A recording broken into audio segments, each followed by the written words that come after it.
Hello बच्चों, मैं हूं आपकी फिजिकल केमिस्ट्री एजुकेटर और आज हम पढ़ने वाले हैं केमिकल इक्विलिब्रियम का लेक्चर 2। हमने कल तक बात करी थी कि इक्विलिब्रियम कांस्टेंट क्या होता है। दो टाइप के थे, एक KC and KP, concentration based and partial pressure based. तो इसी के हम आगे क्वेश्चन और उसी को हम थोड़ा डिटेल में पढ़ने वाले हैं आगे।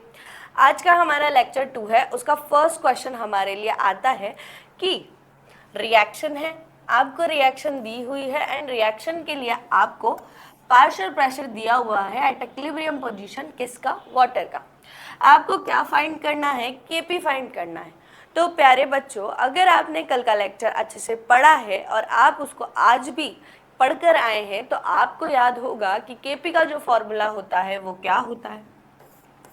केपी का फॉर्मूला होता है आपका जो पार्शियल प्रेशर होता है आपके प्रोडक्ट्स का, उसकी अब कंसंट्रेशन नहीं आती है। जो केपी का फॉर्मूला है उसमें क्या आएगा? पार्शियल प्रेशर आएगा। किसका? प्रोडक्ट्स का। प्रोडक्ट कौन से? गैसियस प्रोडक्ट्स का।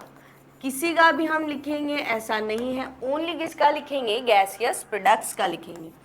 देन पार्शियल प्रेशर आएगा किसका? गैसियस रिएक्टेंट्स का। अब आपने अगर ये फॉर्मूला कल पढ़ा था, याद भी रखा होगा आपने, आपको क्या करना है? सबसे पहले आपको पार्शियल प्रेशर किसका दिया हुआ है? वाटर का दिया हुआ है। क्या आपको यहाँ पर गैसियस फॉर्म में वाटर के अलावा कुछ और दिख रहा है? यहाँ पर बिकॉज H2O ही गैस में है, तो हम जब केपी निकालेंगे तो हमें पार्शियल प्रेशर किसका चाहिए होगा? ओनली वाटर का चाहिए होगा, और वो हमें दिया हुआ है। तो हमने क्या करना है? डायरेक्ट फॉर्मूला पुट करना है। हमें क्या दिया हुआ है? पार्शियल प्रेशर ऑफ वाटर दिया हुआ है। हम जब प्रोडक्ट अपॉन रिएक्टेंट करेंगे तो प्रोडक्ट में दो चीजें हैं, लेकिन दोनों कैसी है? एक सॉलिड एक गैस है। रिएक्टेंट की बात करें तो पूरा ही सॉलिड है, तो हम ओनली गैस को लेते हैं, तो हम क्या लेंगे? Partial pressure of water at equilibrium position, and जो भी स्टाइकियोमेट्री होती है वो उसके पावर में लगा दी जाती है। जो भी स्टाइकियोमेट्री हो वो लगाएंगे। तो इसकी वाटर की स्टाइकियोमेट्री आपको क्या दिख रही है? 5 दिख रही है प्यारे बच्चों।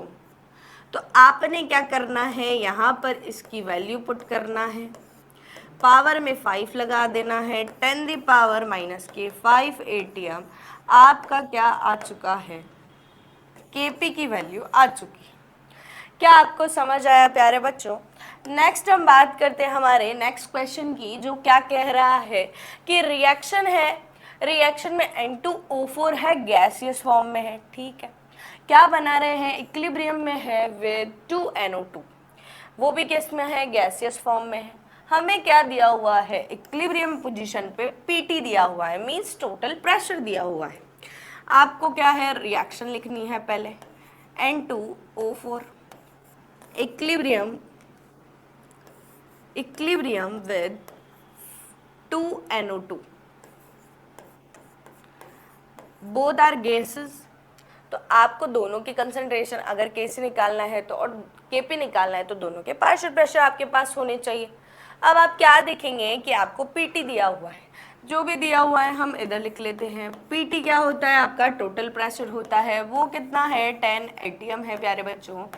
आपको क्या दिया हुआ है? पार्शियल प्रेशर दिया हुआ है 6 ATM, किसका? NO2 का, एट इक्विलिब्रियम पोजीशन।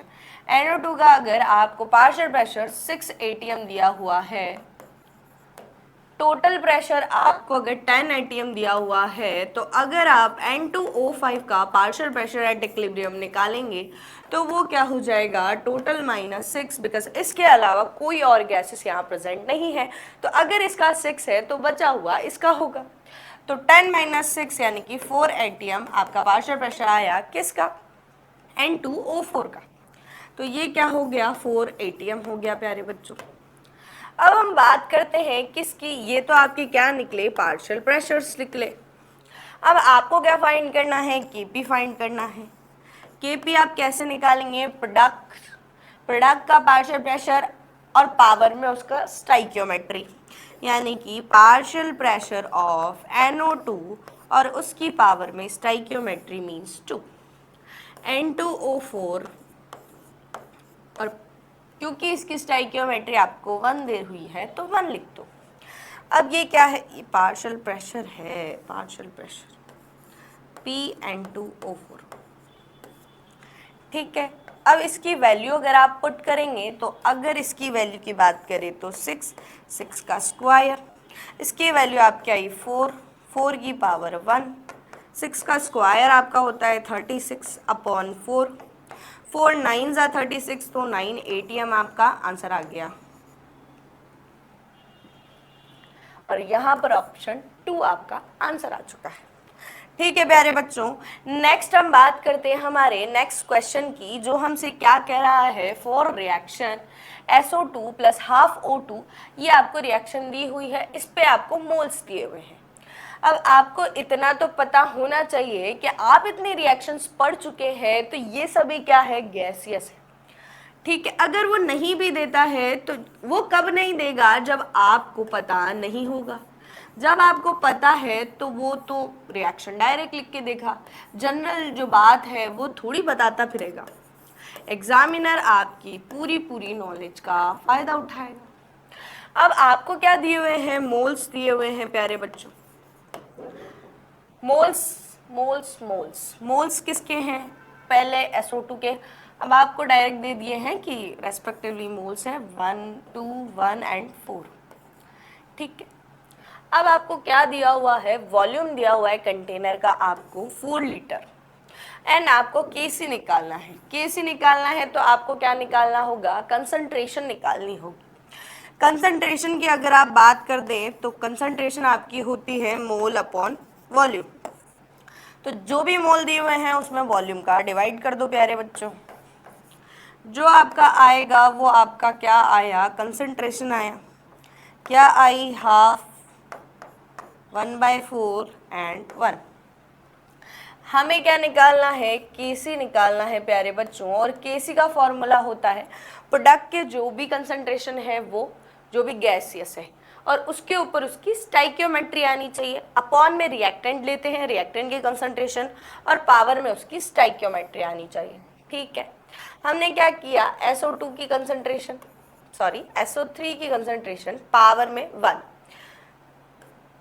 इधर आप बात करें O2 की कंसंट्रेशन पावर में हाफ, इधर बात करें SO2 की कंसंट्रेशन पावर में 1।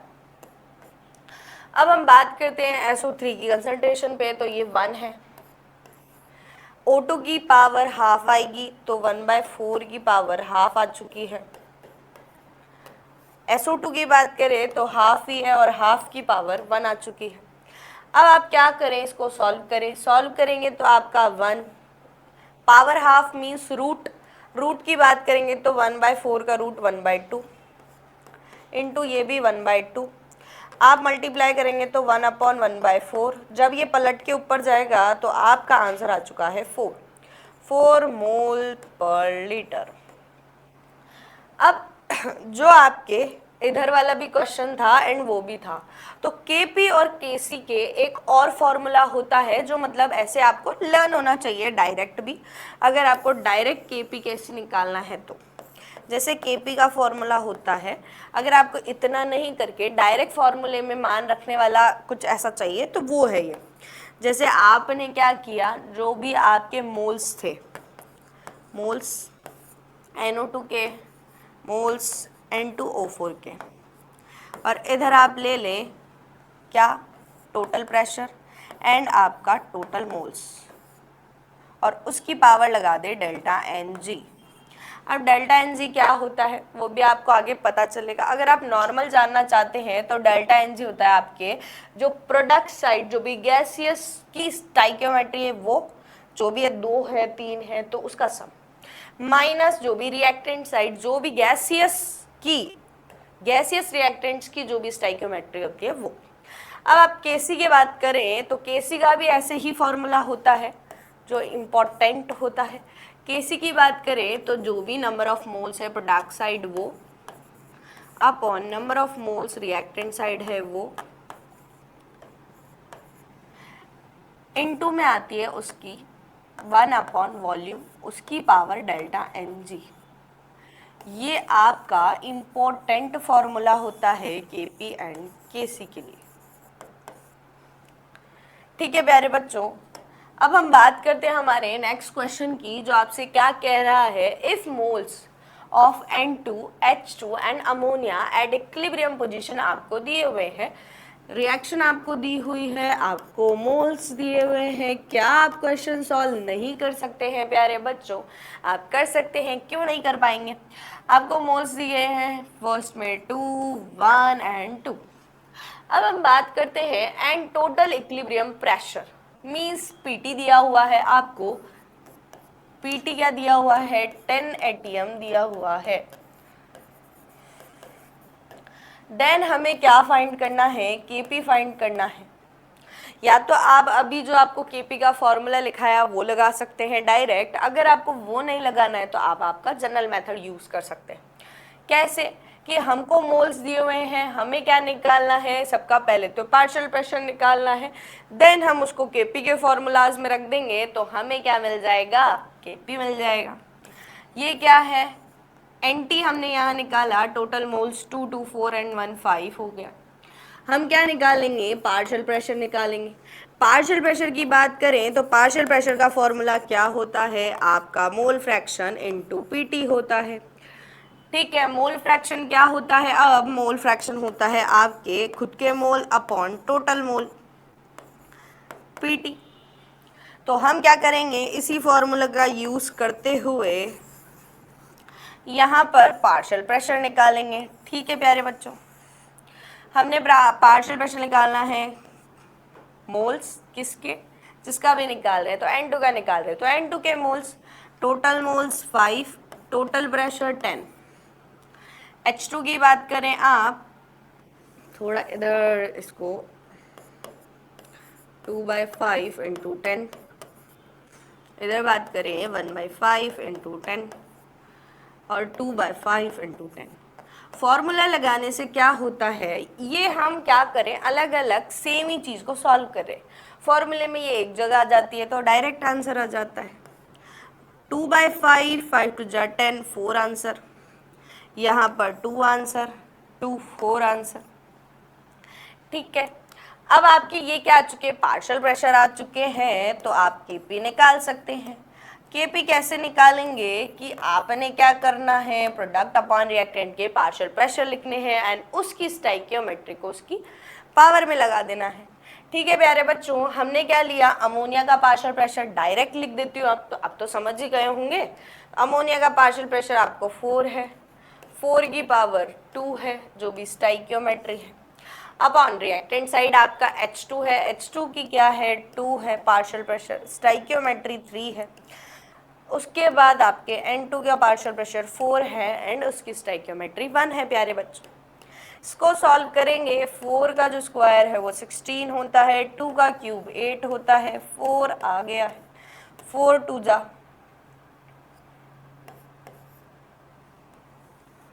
इसको जब आप सॉल्व करेंगे तो क्या होगा? 8 2 जा 16 होगा। मैम आपको रेड पेन से अगर काट के बताए और 2 को वापस आप कट करेंगे तो वो कितना हो जाएगा? 2 हो जाएगा। तो आपका आंसर क्या आ चुका है? हाफ आ चुका है। Half means 0.5। केपी की वैल्यू क्या आ चुकी है? 0.5 आ चुकी है और केपी इसमें लिखते हैं, एटीएम में लिखते हैं। ठीक है प्यारे बच्चों, नेक्स्ट चलते हैं हमारे नेक्स्ट क्वेश्चन की ओर, जो क्या कहता है आपसे, इफ एट इक्विलिब्रियम पीटी की वैल्यू अगर 5 एटीएम आपको दी हुई है और XCO2 आपको दिया हुआ है तो क्या आप केपी निकाल सकते हैं? अरे भाई क्यों नहीं निकाल सकते? केपी निकालने के लिए क्या चाहिए आपको? जो भी गैसियस फॉर्म में, अब ये सॉलिड आ गया तो इसको तो काट दो, कोई मतलब नहीं है इसका। गैस गैस में दिए हुए हैं उनका मतलब है क्या दिया हुआ है आपको निकालना केपी है, तो आपको प्रोडक्ट के जो भी है गैसियस एटम उनकी क्या चाहिए होगी? पार्शियल प्रेशर चाहिए होगा। लेकिन आपको क्या दिया हुआ है? एक तो पी टोटल दिया हुआ है और एक आपको क्या दिया हुआ है? CO2 का मोल फ्रैक्शन दिया हुआ है। आपने क्या करना है? CO2 का पार्शियल प्रेशर निकालना है, जो क्या होता है? Mole fraction of CO2 into PT होता है। अब मोल फ्रैक्शन कितना? 0.2, टोटल प्रेशर कितना? 5 ATM, 5 2 जा 10 मीन्स 1.0 यानी कि 1 ATM। ATM ATM. ठीक है प्यारे बच्चों, ये क्या निकला आपका CO2 का पार्शियल प्रेशर निकल चुका है। CO2 का पार्शियल प्रेशर अगर 1 atm हमने लिखा तो बचा हुआ कितना होगा, बचा हुआ किसका होगा, दूसरे वाले का होगा। ये अगर आपने 5 atm लिखा है तो क्या होगा, ये अगर आपने 1 लिखा है, ये क्या है आपके पार्शियल प्रेशर है। 1 atm अगर इसका है, टोटल आपका 5 है, तो 5 माइनस 1 4 atm किसका होगा, CO का होगा। आपने निकालना क्या है, Kp निकालना है, Kp प्रोडक्ट के अपॉन रिएक्टेंट के क्या, पार्शियल प्रेशर। तो CO2 का पार्शियल प्रेशर आपको 4 है, उसकी स्टाइकियोमेट्री 2 है। उसके बाद में रिएक्टेंट्स की बात करें तो CO2 है, CO2 की 1 है, 1 की पावर 1 है, यानी कि 4 का स्क्वायर मीन्स 16 आपका आंसर है। ठीक है प्यारे बच्चों, 16 ADM। ये क्या आया आपका, पार्शियल प्रेशर आया, सॉरी इक्विलिब्रियम कांस्टेंट आया, Kp की वैल्यू आई। ठीक है, अब चलते हैं हमारे नेक्स्ट टॉपिक की ओर, जो क्या कहता है आपसे कि relationship between Kp and Kc। तो Kp एंड Kc में क्या रिलेशनशिप होता है, तो Kp एंड Kc क्या थे, हमारे इक्विलिब्रियम कांस्टेंट थे। तो इनके बीच में हमने क्या किया, consider a reversible homogeneous gaseous chemical reaction. Means ये रिएक्शन गैसियस, सभी इसमें क्या है, गैसियस है। आपने क्या है, आपका जो रिलेशनशिप होता है वो क्या होता है, Kp is equal to Kc RT की पावर डेल्टा Ng। ये आपका क्या है, रिलेशनशिप होता है किसके बीच में, Kp एंड Kc के बीच में। तो क्या हुआ, अब इस रिलेशनशिप का आपको यूज करना है। अब इसमें आप पूछेंगे कि मैम अब तो बता दो कि डेल्टा Ng होता क्या है। तो डेल्टा Ng आपका ये लिखा हुआ है नीचे कि जो आपके स्टाइकियोमेट्री होती है प्रोडक्ट साइड उनका सम माइनस जो भी आपकी स्टाइकियोमेट्री होती है रिएक्टेंट साइड, लेकिन कौन सी, गैसियस वाली होनी चाहिए। अगर ये मान लो ये अगर सॉलिड में होता तो हम M1 को गायब कर देते, अगर N1 गैस में, ये गैस में है तो लेंगे, लिक्विड में होता तो N1 को गायब कर देते, ऐसे होता है। ठीक है प्यारे बच्चों, जो गैस में नहीं है उसको नहीं लेते हैं, सॉलिड लिक्विड को नहीं लेते हैं, ओनली किसको लेंगे, गैस को लेंगे, उसी की स्टाइकियोमेट्री लेंगे। ठीक है प्यारे बच्चों, अब हम बात करते हैं किसकी, कि R की वैल्यू क्या लेते हैं। तो R हमारा क्या होता है, गैस कांस्टेंट होता है, जो हमारा किससे आता है, PV is equal to nRT से आता है। PV is equal to nRT। यहाँ से जो R की वैल्यू होती है वो आपकी 0.0821 ATM पर मोल पर केल्विन होती है, ATM इंटू लीटर पर मोल पर केल्विन होती है। ये आपके R की वैल्यू है। ठीक है, ये तो आपका रिलेशन हो गया। अब क्या होगा, इनमें भी केस बनते हैं प्यारे बच्चों। केस कैसे बनते हैं, डिफरेंट केसेस है। केस 1 की हम बात करें, किस हिसाब से केस बना रहे हैं हम, डेल्टा Ng की वैल्यू के हिसाब से बना रहे हैं। डेल्टा Ng की वैल्यू पॉजिटिव भी हो सकती है, नेगेटिव भी हो सकती है, एंड फ्रैक्शन में भी हो सकती है, जीरो भी हो सकती है। जब जब डेल्टा Ng की वैल्यू डिफरेंट होगी तब तब Kp एंड Kc में क्या रिलेशन रहेगा, उसी को हम यहाँ पर स्टडी कर रहे हैं। अगर हमारा डेल्टा Ng क्या है, ग्रेटर देन 0 है, मीन्स पॉजिटिव है। अगर हमारा केस 1 ये बनता है, अगर हमारा डेल्टा Ng पॉजिटिव है तो क्या होगा, तो क्या होगा प्यारे बच्चों, Kp एंड Kc में हमारा रिलेशनशिप क्या है उसको पहले यहाँ लिख लेते हैं, तभी तो आपको कंपेयर करा पाएंगे। Kp is equal to Kc RT delta Ng। अब अगर आपने ये पॉजिटिव वैल्यू रखी है, अगर आप इसको पॉजिटिव रखेंगे तो क्या हो रहा है, Kc में कुछ ना कुछ मल्टीप्लाई हो रहा है, देन Kp बन रहा है। तो आपका Kp कैसा होगा, पॉजिटिव होगा एंड Kc से बड़ा होगा। ठीक है प्यारे बच्चों, उसके बाद हम सेकंड की बात करते हैं, तो हमारा सेकंड केस आता है, क्या कह रहा है कि डेल्टा एन जी क्या है आपका, नेगेटिव है। अब आप वहां पर थिंक करो कि डेल्टा एन जी अगर नेगेटिव होगा तो आपका के पी एंड के सी में से कौन बड़ा होगा, के सी आपका बड़ा होगा।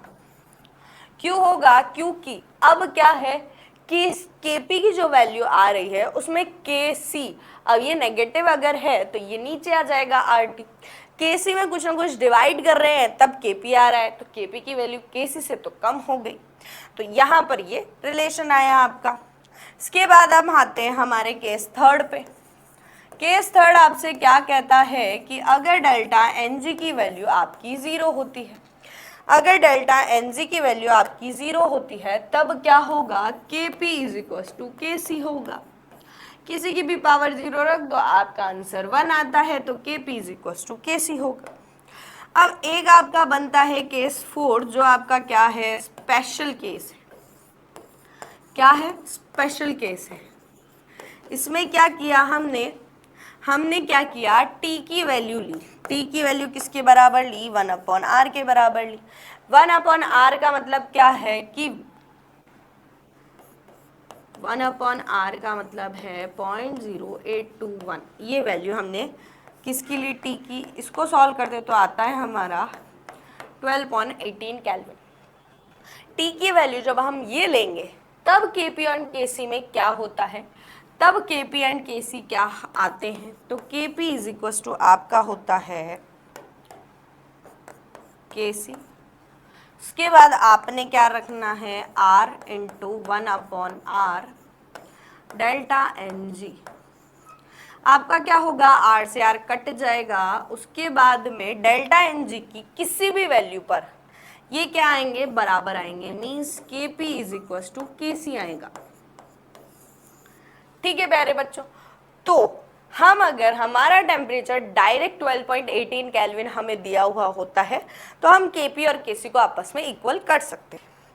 ठीक है प्यारे बच्चों, नेक्स्ट चलते हैं किस पे, कि क्वेश्चन क्या हमारा कह रहा है, क्योंकि हमें समझ किससे आता है, क्वेश्चन सॉल्व करने से आता है। तो हमने जो अभी तक पढ़ा उसी के बेस पे क्वेश्चन है कि 2CO3 2SO3 गैस है, उसके बाद में हमें क्या दिया हुआ है, 2SO2 बना रहा है, O2 है, ये आपस में इक्विलिब्रियम में, छोड़ो। हमसे क्या पूछा है कि विच इज करेक्ट।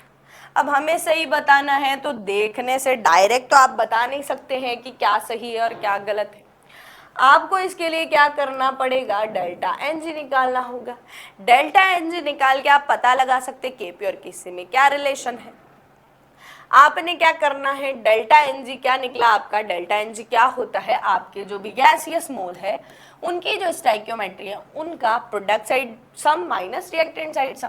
तो 2 और +1 इज इक्वल टू 3 माइनस उधर आपका 2, तो आपका डेल्टा एन जी 1 आया, मीन्स पॉजिटिव आया।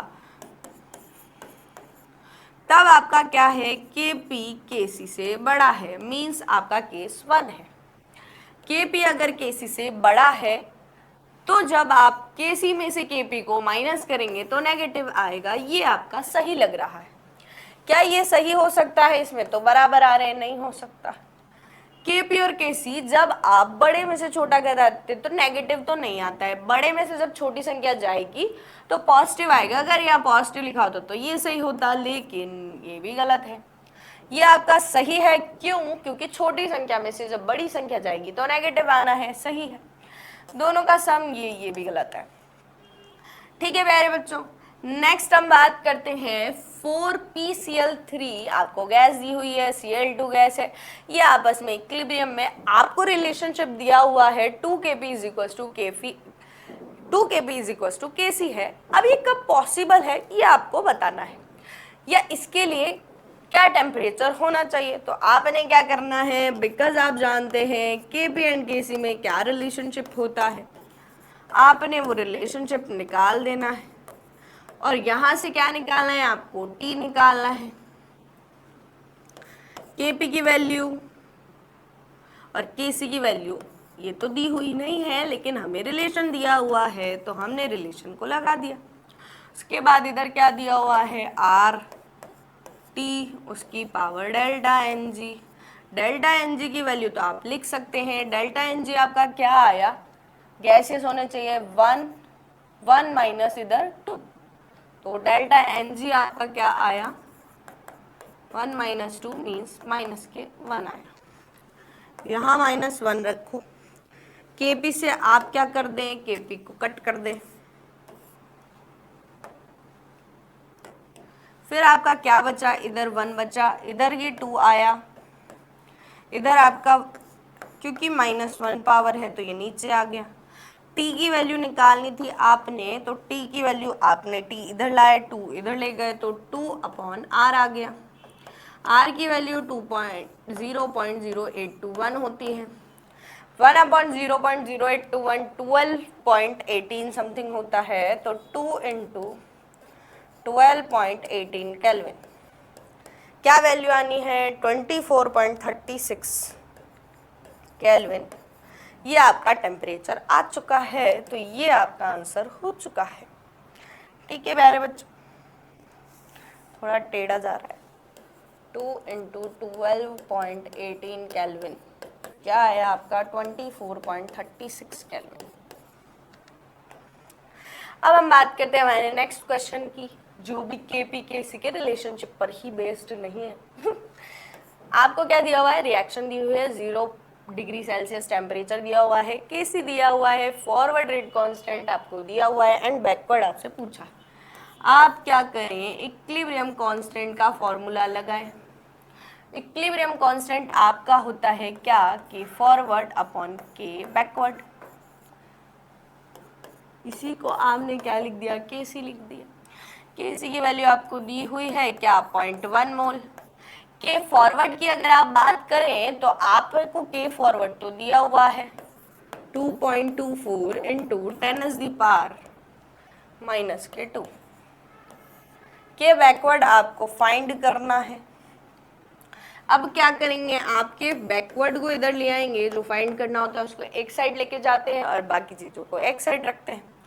ये क्या हुआ, 2.24 इंटू 10⁻⁻²/0.1।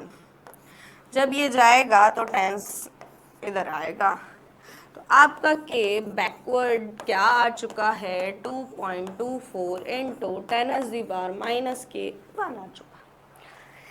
ठीक है प्यारे बच्चों, होप आपको सब समझ में आ रहा होगा क्वेश्चन क्या चल रहे हैं, कैसे चल रहे हैं। फॉर्मूला ही अगर आपको याद है तो आप थोड़ा सा माइंड शार्प करके और क्वेश्चन को सॉल्व कर सकते हैं बच्चों। गैसियस रिएक्शन आपको दी हुई है। अब आपको अगर जैसे इसमें बताया नहीं है तो हम कैसे जाने, तो ये आपको देगा साफ साफ कि गैसियस रिएक्शन है, और अगर नहीं देता है और ऐसे ABC देता है तो हमें यही मानना है कि वो गैसियस है। ठीक है, अब आपको ये क्या दिया हुआ है, रिएक्शन दी हुई है, बोला है गैसियस है, तो हमने स्टोइकियोमेट्री अगर हमें जरूरत पड़ेगी तो हम सबकी यूज करें। उसके बाद आपको 27 डिग्री दे रखा है, केसी दे रखा है, केपी आपसे पूछा है in terms of R. KP KC R हमें रिलेशनशिप लेटेस्ट याद है, हमने फटाफट लिख दिया। डेल्टा एन जी का भी जुगाड़ दे रखा है, तो केपी आपने निकालना है, केसी की वैल्यू पुट करनी है, सब थाली में दिया हुआ है, बस खाना है तो फिर इतना तो कर ही सकते हैं। अब आप टेम्परेचर की बात करेंगे, 27 degree Celsius plus 273 300 kelvin temperature आपका आ चुका है। टेम्परेचर आपको केल्विन में ही रखना है, ये ध्यान होना चाहिए। अब डेल्टा एन जी की अगर आप बात करते हैं तो वो पावर में आएगा। डेल्टा एन जी की बात करें तो 4 - 3 1। क्या हुआ आपका, केपी 3 इंटू 10⁻⁻³ 3 इंटू 10⁻², और आपका आर फॉर्म में ही निकालना। 3 इंटू 3 9 हो गया है, 10⁻5 और 2 -3 हो चुका है। इतना आर आपका केपी आया है, जो आपका फाइनल आंसर है। ठीक है प्यारे बच्चों, तो आपको केपी एंड केसी में रिलेशन याद होगा तो उसके हिसाब से भी आपके बहुत सारे क्वेश्चन इस टाइप के आ सकते हैं। अब ये है आपका थोड़ा अच्छे टाइप का क्वेश्चन। अच्छे टाइप के क्वेश्चन से मतलब है कि थोड़ा सा मतलब डिफरेंट, थोड़ा आप ज़्यादा दिमाग लगाओ, थोड़ा जोड़ दो दिमाग पे। अब ऐसा तो है नहीं कि आप कर नहीं सकते, हम भैया सब कर सकते हैं। कैसे करेंगे? आपने क्या करना है, सबसे लेटेस्ट हमने पढ़ा है, अब इसमें केपी कैसी आरटी ये दिख रहा है, तो हमने लेटेस्ट क्या पढ़ा है, ये पढ़ा है, आपने रिलेशनशिप झटपट लगा दिया। अब क्या दिख रहा है आपको, इसको इस फॉर्म में लाना है, तो हमने क्या किया, सबसे पहले KP upon KC are T की पावर डेल्टा एन जी। अब क्या करना है आपको, लॉग लेना है बोथ साइड।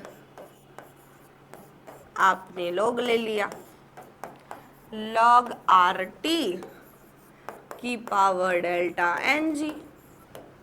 अब क्या करना है आपको कि सब एक साइड दिख रहे हैं तो हम सबको एक साइड ले आएंगे, लॉग के P upon K C minus log R T की power delta N G is equal to 0। क्या आप अब सोचने की हालत में हैं कि ये इनमें से किसके लिए है? तो आपको क्या करना है, डेल्टा एन जी की वैल्यू पुट करनी है। अब डेल्टा एन जी इसके लिए आप निकालें तो डेल्टा एन जी इसके लिए आपको क्या दिख रहा है, डेल्टा एन जी की बात करें 2 माइनस 2 0 दिख रहा है, इधर 2 माइनस 4 माइनस के 2 दिख रहा है, यहाँ 2 माइनस 3 माइनस के 1 दिख रहा है, यहाँ आप बात करें 2 माइनस 1 यानी कि प्लस के 1 दिख रहा है। अब यहाँ पर आपको प्लस 1 दिख रहा है या माइनस 1 दिख रहा है, माइनस 2 0 स्क्वायर वगैरह कुछ आपको दिख नहीं रहा है बिकॉज वहाँ, इसीलिए इन दोनों को तो हम हटा देंगे। 0 जब लगाएंगे तो ये टर्म ही हट जाएगी, तो ऐसा भी पॉसिबल नहीं है। अब सबसे पहले आपको आर टी क्या करना है, नीचे लाना है, और आपको यहाँ माइनस दिख रहा है तो आप लॉग की इतनी प्रॉपर्टी तो जानते होंगे कि इसकी पावर में अगर कोई होता है तो वो आगे आ जाता है, अगर कोई आगे है तो उसको पावर में हम ले जा सकते हैं। ठीक है, तो हमने क्या करना है, log के P upon K C minus की जगह प्लस डेल्टा एन जी को आप आगे ले जाओ, log आर टी की पावर माइनस 1 ले जाओ और इज इक्वल टू 0 कर दो। क्या आया आपका, log के पी माइनस के सी प्लस, अब डेल्टा एन जी की वैल्यू, अब यहां से तो आपको दिख ही सकती है कि डेल्टा एन जी की वैल्यू आप क्या रखें कि ये रिएक्शन इस रिएक्शन की तरह दिखे। तो आपको सब दिख रहा है, यहाँ पर आप 1 रखोगे तो आपका एज इट इज इक्वेशन दिखने लग जाएगा। तो आपके लिए डेल्टा एन जी की वैल्यू 1 इसके लिए आ रहा है, तो आपका आंसर 4th। ठीक है प्यारे बच्चों, अब हम बात करते हैं हमारे फैक्टर्स अफेक्टिंग इक्विलिब्रियम कांस्टेंट को, कौन कौन से फैक्टर अफेक्ट करते हैं। सबसे पहला आता है आपका टेम्परेचर, बिकॉज टेम्परेचर ही एक ऐसा है जो इक्विलिब्रियम कांस्टेंट को क्या करता है, प्रैक्टिकली अफेक्ट करता है। प्रैक्टिकली अफेक्ट करने का मतलब क्या है कि आप प्रैक्टिकल करते टाइम जब टेम्परेचर चेंज कर सकते हैं तब जो है केमिकल इक्विलिब्रियम के जो कांस्टेंट है उसमें चेंज आ जाएगा।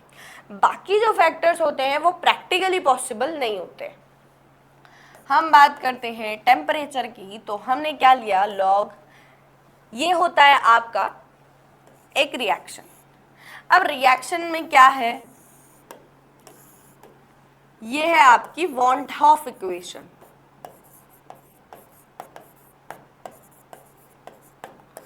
वॉन हॉफ इक्वेशन क्या कहती है कि log K2 upon K1 is equal to delta H 2.303 R 1 upon T1 minus 1 upon T2। ये थोड़ी थोड़ी किसकी तरह दिखती है आपको, जो आप काइनेटिक्स में पढ़ते हैं उनकी तरह लगती है, लेकिन यहाँ पर जो K है और वहाँ जो K है उनमें डिफरेंस होता है। ये क्या है, इक्विलिब्रियम कांस्टेंट, वहाँ क्या होते हैं, रेट कांस्टेंट होते हैं। तो ये आपकी क्या है, वॉन हॉफ इक्वेशन है। ठीक है, अब इसकी लॉग की प्रॉपर्टी होती है, लॉग m अपॉन एन को लॉग m माइनस एन लिख सकते हैं। तो आपने वो खोल के लिख दिया, उसके बाद में वॉन्ट ऑफ इक्वेशन, हाँ इसको यहाँ भी मेंशन कर रखा है, कोई ना, मैंने वहां पे भी लिख दिया जो है। अब ये इक्वेशन है, इसके अकॉर्डिंग आपको टेम्परेचर का इफेक्ट देखना है। टेम्परेचर का इफेक्ट देखने के लिए ही हमने ये वांट ऑफ इक्वेशन यहाँ लिखी है। अब क्या होता है, डेल्टा एच की डिफरेंट वैल्यू यानी कि डिफरेंट यूनिट पर आर की वैल्यू डिफरेंट होती है। अगर आप डेल्टा एच को किस में लेते हैं, जूल पर केल्विन पर मोल में लेते हैं, तो आपका आर की वैल्यू 8.3 होती है। और अगर आप कैलोरी में लेते हैं तो आपके आर की वैल्यू 2 होती है। इस बेसिस पे इसमें अलग अलग टेम्परेचर का हम डिफरेंस देख सकते हैं। अब क्या होता है कि टेम्परेचर अलग अलग जैसे हमने लिया, तो एक मिनट, हाँ यहाँ पे दिया हुआ है। अब जैसे ये टेम्परेचर जैसे T2 माइनस T1 लिया, अब ये इक्वेशन तो किसके लिए, टेम्परेचर के इफेक्ट को बता रही है कि K की वैल्यू में जब हम इधर गड़बड़ करेंगे तो इधर भी गड़बड़ होगी। अब गड़बड़ कैसे होगी वही हम देखने वाले हैं। फैक्टर्स अफेक्टिंग में हमने टेम्परेचर फर्स्ट लिया, उसके लिए सबसे पहले वांट ऑफ इक्वेशन लिखी। अब हम टेम्परेचर को वेरी करके देखना चाहते हैं कि K1 एंड K2 में क्या वेरिएशन आते हैं। सबसे पहले क्या किया, हमने टेम्परेचर को इंक्रीज किया। टेम्परेचर हम इंक्रीज करेंगे बोथ साइड, एंडोथर्मिक के लिए भी ना एक्सोथर्मिक के लिए भी। हमने जब टेम्परेचर इंक्रीज किया तो आप देखेंगे कि टेम्परेचर इंक्रीज किया मींस T2 की वैल्यू T1 से बड़ी हुई, यानी कि T2 is greater than T1। अब आपने जब T2 को T1 से बड़ा लिया है, टेम्परेचर इंक्रीज किया है, T2 माइनस T1 की वैल्यू पॉजिटिव आएगी। जब आप इसको माइनस करेंगे तो ये वैल्यू तो आपकी पॉजिटिव आ रही है। क्योंकि एक्सोथर्मिक रिएक्शन का केस हम ले रहे हैं तो डेल्टा एच इसके लिए कैसा है, नेगेटिव है। जब आप क्या करेंगे, दोनों को मल्टीप्लाई करेंगे तो नेट चार्ज आपके लिए नेगेटिव आएगा। मीन्स जो log K2 अपॉन K1 है उसकी वैल्यू नेगेटिव आएगी, मीन्स लेस देन 0 आएगी। लेस देन 0 आएगी K2 अपॉन K1 मीन्स यानी कि log K2 is less than log K1 means K2 is less than K1। यानी कि इक्विलिब्रियम कांस्टेंट टेम्परेचर बढ़ाने पर क्या रिजल्ट दे रहा है, कम हो रहा है। इसका ऑपोजिट भी हम लिख सकते हैं कि टेम्परेचर कम करने पर इसकी वैल्यू बढ़ जाती है। ये रिजल्ट हमारे पास आया। ये किसके लिए था, एक्सोथर्मिक रिएक्शन के लिए, जिनके लिए डेल्टा एच की वैल्यू क्या थी आपकी, नेगेटिव थी। अब हम बात करें एंडोथर्मिक के लिए, डेल्टा एच पॉजिटिव होता है।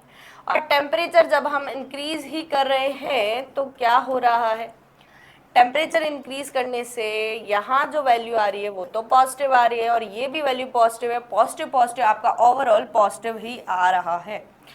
पॉजिटिव आ रहा है means log K2 minus log K1 आपका पॉजिटिव वैल्यू है, ग्रेटर देन 1 है। हम बात करें log K2 is greater than log K1, तो K2 is greater than K1 means जब आप टेम्परेचर बढ़ा रहे हैं तो आपका जो K है वो भी बढ़ रहा है। अपोजिट भी आप लिख सकते हैं कि टेम्परेचर कम करने पर K की वैल्यू कम हो रही है। K आपका क्या है, इक्विलिब्रियम कांस्टेंट है। ये क्या है, ये केस किसके लिए, एंडोथर्मिक के लिए। ये रिजल्ट्स किसके लिए, एक्सोथर्मिक के लिए। तो अगर उल्टा उल्टा, ये आपको लर्न करना है प्यारे बच्चों, अगर उल्टा उल्टा चले मीन्स K बढ़ाने पर T कम हो जाए, T बढ़ाने पर K कम हो जाए, अगर ऑपोजिट आपको दिख रहा है तो वो किसके लिए है, एक्सोथर्मिक के लिए है। और अगर आपको सेम दिख रहा है कि T बढ़ाने पर K बढ़ रहा है, T कम करने पर K बढ़ रहा है, या मतलब K कम हो रहा है, मीन्स सेम चल रहा है टेम्परेचर एंड K, तब वो किसका है, एंडोथर्मिक का है। अब हम आ जाते हैं हमारे सेकेंड फैक्टर पर, जो क्या कहता है, mode of representation of chemical reaction. Chemical reaction के रिप्रेजेंटेशन को चेंज करने पर क्या क्या चेंज आते हैं, किस में, इक्विलिब्रियम कांस्टेंट पे। तो अब ये जो भी फैक्टर्स आएंगे वो क्या है, एक तरीके की प्रॉपर्टीज भी हम इन्हें कह सकते हैं कि जब हम इनमें चेंज करते हैं तो क्या चेंज आते हैं, क्योंकि इनको हम क्वेश्चन में आगे यूज करते हैं। अब ये हम फैक्टर्स में पढ़ रहे हैं तो ये हम बता दें कि ये जो फैक्टर्स है यानी कि मोड वगैरह के, तो ये क्या है, प्रैक्टिकल फैक्टर्स नहीं है। प्रैक्टिकल फैक्टर्स आपके जो K को डिस्टर्ब करता है वो क्या होता है, ओनली टेम्परेचर होता है। ठीक है प्यारे बच्चों, क्या होता है? टेम्परेचर होता है। अब हम नेक्स्ट चलते हैं कि mode of representation chemical reaction का क्या कहना चाहता है हमसे। तो फर्स्ट हम बात करते हैं रिवर्स की। रिवर्स में क्या हो रहा है, मींस केमिकल रिएक्शन को जब हम रिवर्स कर देते हैं तो के की वैल्यू में क्या डिफरेंस आ रहा है, उन्हीं को हम कंपेयर कर रहे हैं। ठीक है, हमने क्या किया, a प्लस बी है वो आपस में इक्विलिब्रियम में है c प्लस टी के साथ है, तो उसके लिए जो Kc की वैल्यू वो हम प्रोडक्ट अपॉन रिएक्टेंट की कंसंट्रेशन से ये लिखते हैं CD अपॉन AB। लेकिन जब हमने रिएक्शन को रिवर्स किया, यानी कि रिवर्स जो रिएक्शन है उसने क्या मारा, फ्लिप मारा, अपनी बात से पलट गई है मीन्स पलट गई। ठीक है, जब हमने इसको पलटा तो क्या हुआ, Kc की जो वैल्यू है वो भी पलट गई, बिकॉज अब जो है इस रिएक्शन के अकॉर्डिंग प्रोडक्ट्स ये हो गए, तो प्रोडक्ट अपॉन रिएक्टेंट की कंसंट्रेशन ऐसे ही हम लिखेंगे। तो हमें Kc एंड K' में क्या डिफरेंस दिख रहा है कि जब हम इसका रिवर्स कर देंगे तो ये आ जाएगा, तो ये हमारा रिलेशन हो गया कि Kc dash is equal to 1 upon Kc। Means जब हम रिएक्शन को रिवर्स कर देते हैं तो उसके इक्विलिब्रियम कांस्टेंट भी क्या हो जाता है, रिवर्स हो जाता है, मीन्स 1 अपॉन में चला जाता है, ये रिलेशन आ जाता है। अब हम बात करते हैं हमारे नेक्स्ट की बी की, कि स्टाइकियोमेट्री में रिएक्शन की स्टाइकियोमेट्री को जब हम चेंज कर देते हैं तब Kc की वैल्यूज में क्या डिफरेंस आता है। 2NO2 है, N2 है, ये आपस में इक्विलिब्रियम में है। जब हमने इसको मल्टीप्लाई किया 2 से, क्या किया, 2 से मल्टीप्लाई किया रिएक्शन, जब हमने रिएक्शन 1 को 2 से मल्टीप्लाई किया तो उसके Kc में क्या डिफरेंस आया। आप देखेंगे Kc है, यहाँ पर K' है, जो भी आगे लिखा होता है वो पावर में जाता है। यहाँ पर पावर सिंगल सिंगल है, यहाँ पर 2 से गुणा हो चुकी है, तो K' में क्या होता है, जो भी K' है वो Kc का जितना मल्टीप्लिकेशन हमने किया है वो उसकी पावर में आ जाता है। मीन्स हमारा जो रिलेशनशिप है वो ये हो जाता है कि अगर हम n से मल्टीप्लाई कर देते हैं तो Kc की पावर n हो जाता है। ठीक है प्यारे बच्चों, नेक्स्ट की हम बात करते हैं कि मल्टी स्टेप रिएक्शन अगर है, फॉर एग्जाम्पल हमने रिएक्शन ली है, K1 एंड K2 इसके इक्विलिब्रियम कांस्टेंट है और इनसे ऐड होकर या जैसे भी है ये इक्वेशन हमने बनाई है, इन दोनों इक्वेशन से ये इक्वेशन बनाई है, तो इस K की वैल्यू क्या आएगी। तो क्या होता है, जब हम रिएक्शंस को इक्वल करते हैं, मींस रिएक्शन से कोई थर्ड इक्वेशन ला रहे हैं, तो इनके इक्विलिब्रियम कांस्टेंट सम नहीं होते हैं, इनके इक्विलिब्रियम कांस्टेंट का मल्टीप्लिकेशन हो जाता है। ठीक है, अब ये इक्वेशन क्या इससे आई है, ये आपको दिख रहा है, हाँ SO2 है, SO2 है, NO2 है, NO2 है, हाफ O2 आपस में कट चुके हैं, ये आपस में आपको रिजल्ट प्रोडक्ट साइड दिख रहे हैं। तो आपका जो रिजल्टेंट K आता है, यानी कि जो आपका रिजल्टेंट K इक्विलिब्रियम है, जिस लास्ट रिएक्शन का आपको निकालना है, वो क्या होता है, जिनसे वो बना है उनके मल्टीप्लिकेशन के बराबर होता है। अगर आप इसको मल्टीप्लाई करेंगे तो वो पावर में भी चला जाता है। इसके अभी हम बहुत अच्छे अच्छे क्वेश्चन करेंगे तो आपको सब क्लियर हो जाएगा। हमने लिया हमारा क्वेश्चन 1, जो आपसे क्या कहता है, फॉर द रिएक्शन, आपको रिएक्शन दी हुई है, इस रिएक्शन का K दिया हुआ है और आपको नेक्स्ट जो इक्वेशन है वो इस इक्वेशन से बनानी है और आपको इसका K भी फाइंड करना है। आपने क्या करा, इस रिएक्शन को देखा, इस रिएक्शन से आप ये रिएक्शन आपको लाना है, तो आपको देखने से क्या पता चल रहा है कि 2C दिख रहा है, यहाँ पर आपको C ही दिख रहा है, इधर C आपका रिएक्टेंट साइड है, इधर प्रोडक्ट साइड है, तो इसको क्या करना पड़ेगा, रिवर्स करना पड़ेगा। आपने सबसे पहले इसको रिवर्स किया, रिवर्स करते आपको ये मिला।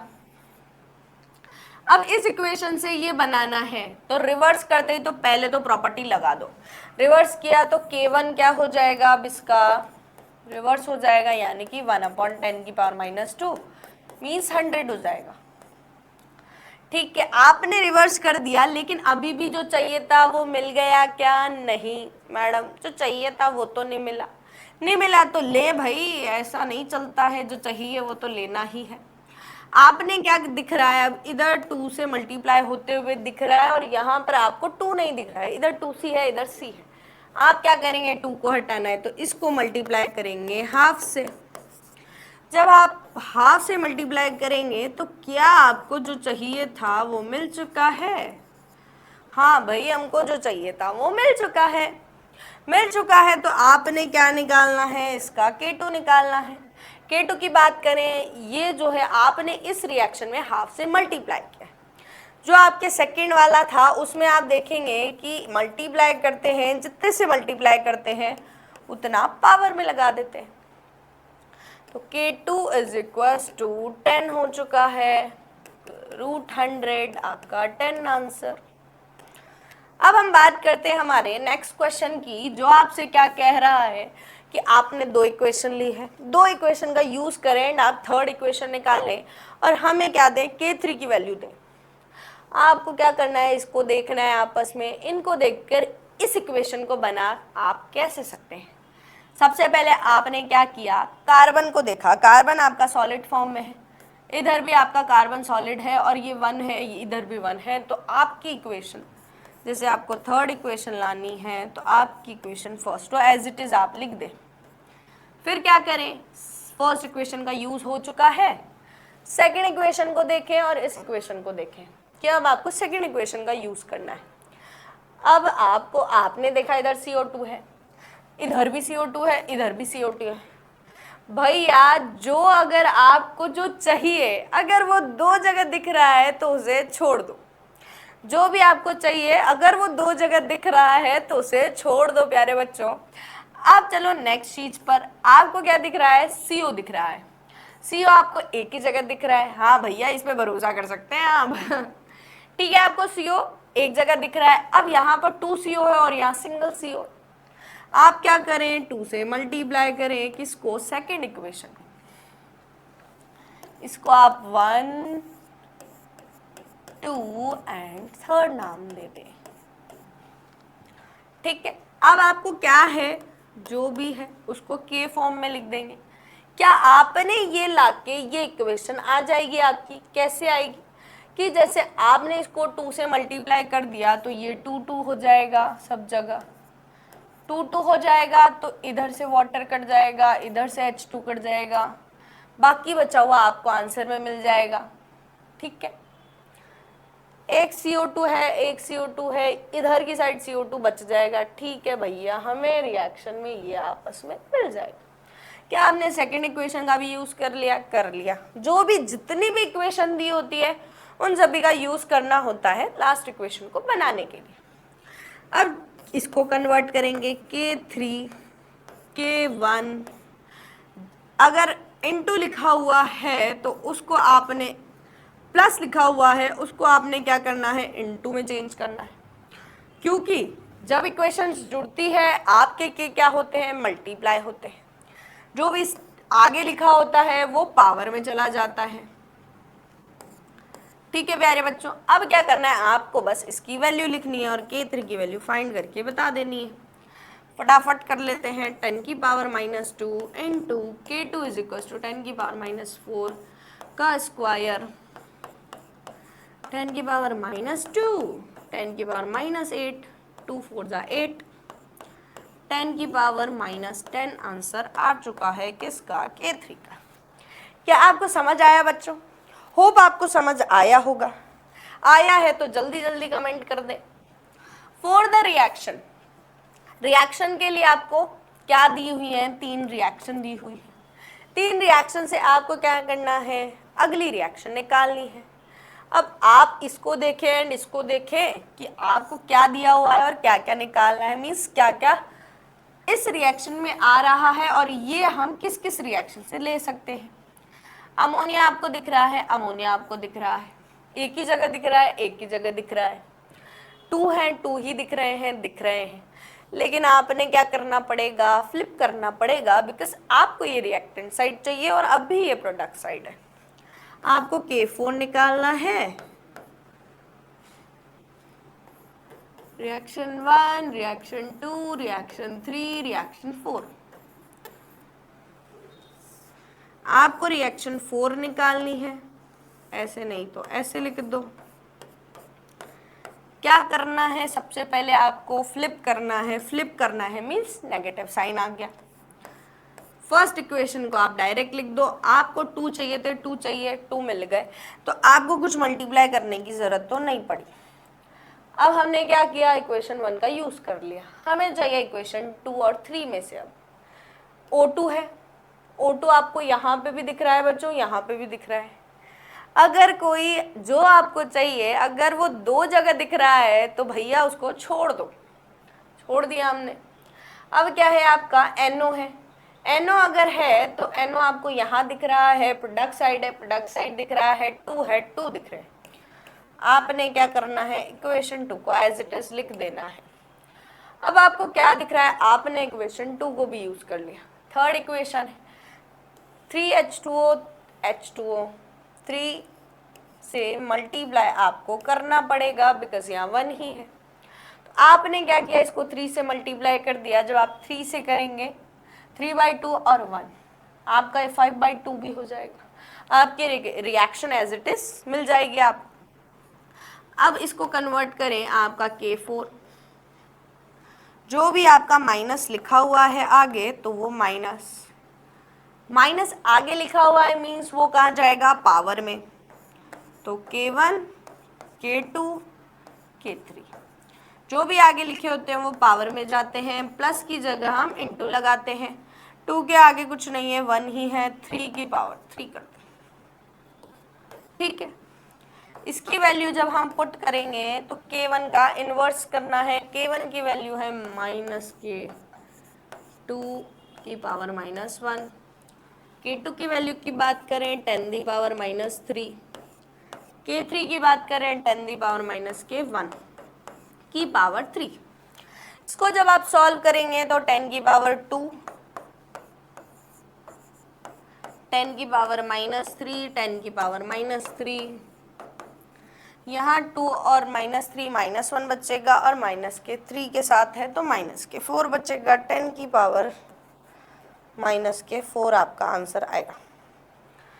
10 की पावर -4 सेकेंड आंसर आपका आ चुका है प्यारे बच्चों।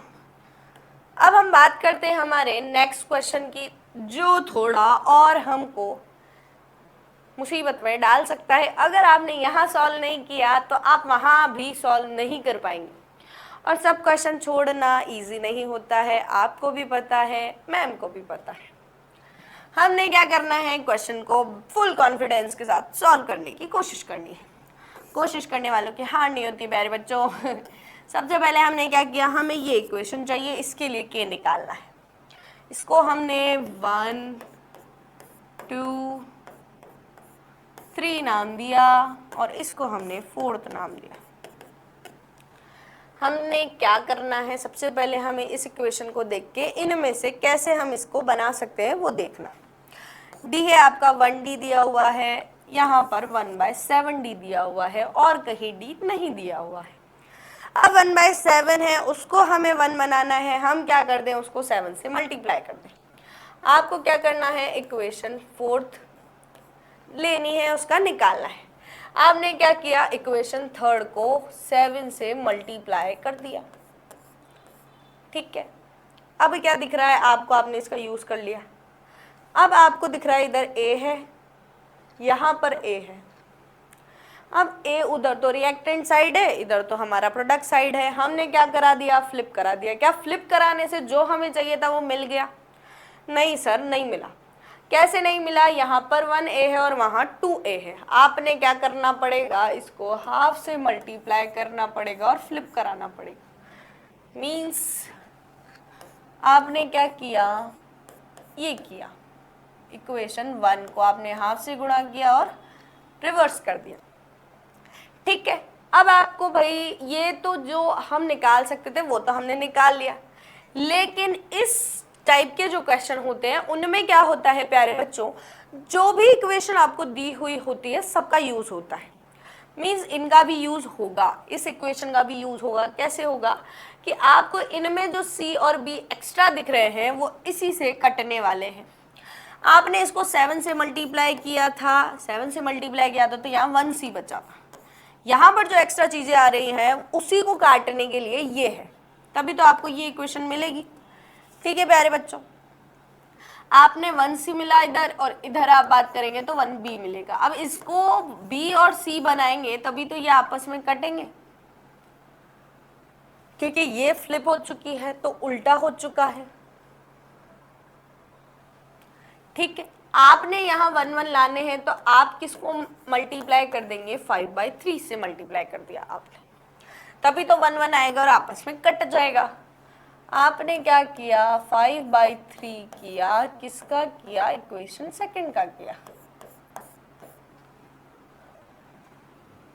4 यानी कि KP, उसके बाद 7 जो भी, अरे 4 माने कि K4 जो हमें फाइंड करना है। उसके बाद अब K3 की बात करेंगे, ये आपका K3 है, जो आगे लिखा होता है वो पावर में चला जाता है, माइनस भी लिखा हुआ है, माइनस भी पावर में चल जाएगा। K1 की पावर माइनस के हाफ, K2 की पावर 5/3। ठीक है, जो भी दिया हुआ है हमने पावर में लिख दिया, जो भी है प्लस की जगह आपका इनटू आ जाता है। आपको K4 निकालना है, वैल्यू पुट करें आप, सबसे पहले K3 10 की पावर -1 की पावर 7, उसके बाद आपने K2 नहीं K1 10 की पावर -4 माइनस के हाफ, उसके बाद K2 की पावर 10 की पावर -3, उसकी भी पावर 5/3। अब क्या होगा, यहाँ से जो कट रहा है उसको काट देंगे, 3 से 3 कट रहा है और तो कुछ नहीं दिख रहा है, 4 से 2 टाइम्स कट रहा है। ठीक है, अब क्या करें, बची हुई चीज़ों को सॉल्व करें बच्चों। 10 की पावर -7 बचा, इधर आप बात करें 10 की पावर -2 बचा, इधर हम बात करें 10 की पावर -5 बचा। आपका क्या आंसर आने वाला है, ये माइनस को मत भूल जाना, -5 बचेगा वहाँ, ये माइनस माइनस प्लस हो चुका है तो यहाँ प्लस रहेगा और यहाँ माइनस रहेगा। ठीक है, क्या आया आपका, 5 में से 2 गए, 3 बचा, 10 की पावर -10 आया। ठीक है ठीक है ठीक है ठीक है, क्या 10 की पावर -10 दिया हुआ है, नहीं दिया हुआ है, तो हमसे कुछ ना कुछ गड़बड़ हुई है। क्या गड़बड़ हुई है, क्या गड़बड़ हुई है, K3 है, K3 को हमने 10 की पावर -1 उसकी पावर 7, K1 है, K1 की पावर -4 की पावर -हाफ आई है। तो आप नीचे ले जाएं इसको, या तो एक बार फिर से पुट करके देख लेते हैं प्यारे बच्चों, कुछ गड़बड़ तो हुई है। K4 है, K3 क्या दिया हुआ है, 10 की पावर -1 दिया हुआ है, उसकी पावर 7 दी हुई है। K1 है, इसको नीचे ले जाओ डायरेक्ट, K1 है और ये रूट में है, क्या है K1 10 की पावर -4। ठीक है, उसके बाद आपको क्या दिया है, K2 दिया हुआ है, K2 10 की पावर -3 और 5/3। आप क्या करें, K4 10 की पावर -7 1/10 की पावर -2 10 की पावर -3 इंटू 5/3 है, तो 3 से 3 तो कट जाएगा और -5 बचेगा, इतना तो 10 की पावर -3। ठीक है ठीक है, क्या बचा आपका,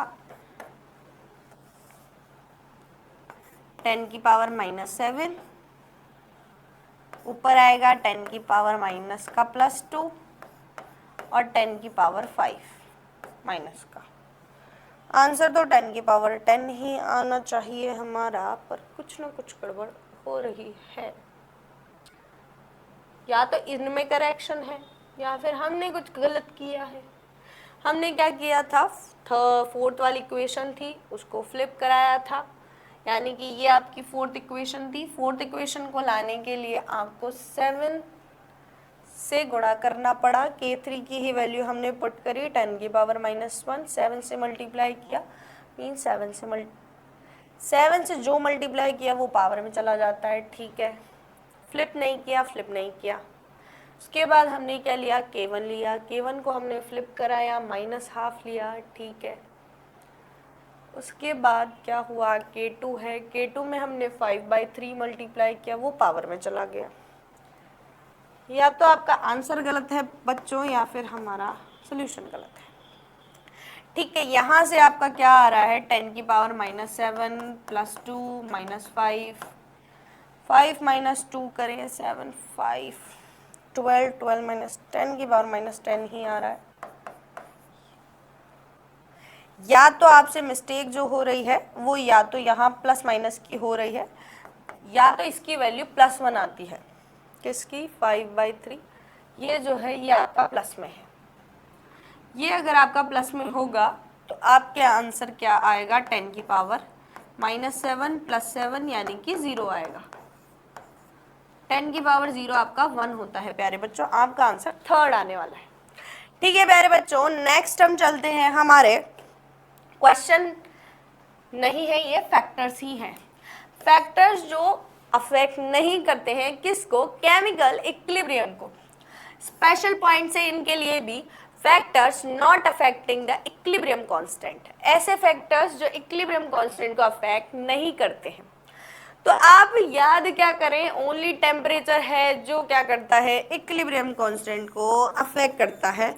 ये लाइन आप ध्यान रखें, the value of the equilibrium constant depends only on temperature. Only Kc या K की जो वैल्यू है वो टेम्परेचर पर डिपेंड करती है, बाकी जो भी है वो इक्विलिब्रियम कांस्टेंट को अफेक्ट नहीं करते हैं। कंसंट्रेशन, वॉल्यूम, प्रेशर, कुछ नहीं। कैसे, the value of equilibrium constant is independent of following factors. In factors से इक्विलिब्रियम कांस्टेंट की जो वैल्यू होती है वो इंडिपेंडेंट रहती है, मींस इस पर अफेक्ट नहीं करती है।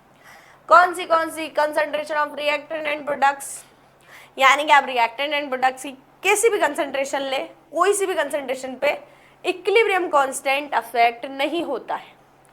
आप अगर कंसंट्रेशन रिएक्टेंट एंड प्रोडक्ट्स की चेंज करेंगे तो उससे क्या चेंज नहीं होना चाहिए, आपका इक्विलिब्रियम कांस्टेंट चेंज नहीं होना चाहिए। प्रेशर पर भी डिपेंड नहीं करता, प्रेशर चेंज करने पर भी इक्विलिब्रियम कांस्टेंट चेंज नहीं होता। वॉल्यूम पर भी डिपेंड नहीं करता, प्रेशर ऑफ कैटलिस्ट की प्रेजेंस पर भी डिपेंड नहीं करता, और इनर्ट गैस की प्रेजेंस पर भी डिपेंड नहीं करता। टेम्परेचर चेंज होगा तभी आपका इक्विलिब्रियम कांस्टेंट चेंज होगा, अदरवाइज कुछ भी चेंज होने पर इक्विलिब्रियम कांस्टेंट आपका चेंज नहीं होगा। ठीक है प्यारे बच्चों, अब हम बात करते हैं हमारे क्वेश्चन की। क्या क्वेश्चन कह रहा है आपसे, ये कह रहा है कि अभी आपने जो पढ़ा है ना उसको अप्लाई करो। कैसे अप्लाई करो, आपको रिएक्शन दी हुई है, रिएक्शन के बाद आपसे बोला है कि if equilibrium constant of C gets doubled, यानी कि जब आप इसकी कंसंट्रेशन को डबल कर देते हैं तब इक्विलिब्रियम कांस्टेंट पर क्या चेंज आएगा। If equilibrium concentration of C gets doubled, then इनमें से कौन सा स्टेटमेंट करेक्ट आप कह सकते हैं। तो आपने क्या करना है इस क्वेश्चन में, सबसे पहले आप देखेंगे कि आपने जब पढ़ा कि कंसंट्रेशन चेंज करने पर Kc की वैल्यू में कोई चेंज नहीं आता है, मींस आपका जो इक्विलिब्रियम कांस्टेंट है वो एज इट इज रहेगा, तो K तो चेंज होना नहीं है। लेकिन K डिपेंड कैसे कर रहा है, B की कंसंट्रेशन C की कंसंट्रेशन पर डिपेंड कर रहा है, बिकॉज ये दोनों गैसेस है, A आपका सॉलिड है। आपने क्या किया, इसको डबल कर दिया, तो आपका जो B है उसकी कंसंट्रेशन भी डबल होनी चाहिए, तभी तो ये चेंज होंगे, क्योंकि K की वैल्यू तो चेंज नहीं हो सकती है। ठीक है, X की वैल्यू आपको निकालनी है। अब क्या आया आपका, ये है और 8n2c³ है। आप इसको और इसको कंपेयर करेंगे, ये आपका कट जाएगा, b² भी आपका कट जाएगा, आपके पास क्या बचेगा, 1 = x² + 8, यानी कि x², इधर तो आपका कट गया ना, 0 बचा, तो ये आपका क्या होगा, x² + 8, अरे भाई x की जो वैल्यू आएगी आपके 2√2 आएगी। मीन्स आप क्या कह सकते हैं, b की जो इक्विलिब्रियम है बिकम्स 1/2√2 टाइम्स प्रीवियस वैल्यू की आएगी। ठीक है, आप इसका आंसर ये टिक कर सकते हैं। इसके अलावा जो भी है, क्या केसी 8 टाइम्स बढ़ेगा? केसी तो चेंज ही नहीं होता है।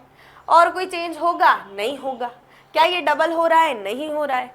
तो और कोई ऑप्शन इसका सपोर्ट नहीं कर रहे हैं, आप इसी ऑप्शन के साथ जा सकते हैं। ठीक है प्यारे बच्चों, और आपको क्या डिटेल में पढ़ना है वो, जैसे आपने केपी एंड केसी के बारे में पढ़ा, क्या उसके फैक्टर्स अफेक्ट करते हैं वो पढ़ा, इक्विलिब्रियम कांस्टेंट के बारे में पढ़ा। अब हम मिलते हैं हमारे नेक्स्ट क्लास में। तो थैंक यू सो मच प्यारे बच्चों।